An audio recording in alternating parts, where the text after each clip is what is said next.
Today we're going to learn about how to use a literature book with a manipulative to assess a child to make sure that they are understanding what they're supposed to be. Today we're going to do a math book.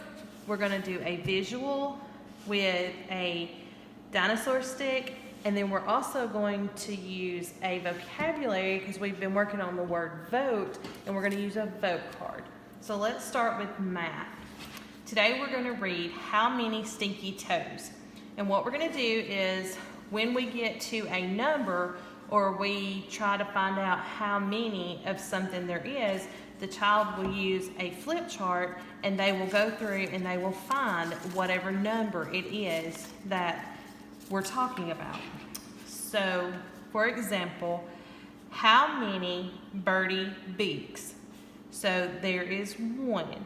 So what the child would do, they would take and they would hold up the number 1. Another example would be, how many stinky toes? Well, let's count and see how many toes. 1, 2, 3, 4, 5, 6. So there's 6. So the student would flip and they would find the number 6. And they would hold that one up. And we would go, yes, that is a 6. And there is 6 toes. So 6 and 6, that is correct. So then we would go through and we would go all the way up to number 10. And that way we would see if they can associate the actual number with whatever is being shown. So that was our math. So our other one would be this. It's the Minosaur. And what we're going to do with this is every time the student hears the word Minosaur in the story, they're going to hold their popsicle stick up. So let's start.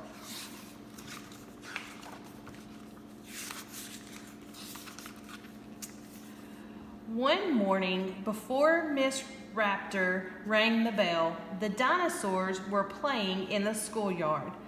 All of a sudden, they heard a roar. Mine, mine, mine. Oh no, muttered Stegosaurus. Here comes the Minosaur. So they would hold up their stick because they heard the word Minosaur. He snatched the jump rope and the ball. He threw the cars against the wall. And then he roared to one and all, mine, mine, mine.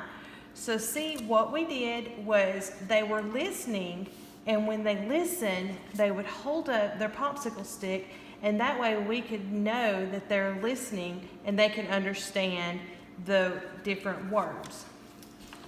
Then our next one is, we're going to use the book, 1 vote, 2 votes, I vote, you vote. So what we're going to do here is, one of our vocabulary words is vote.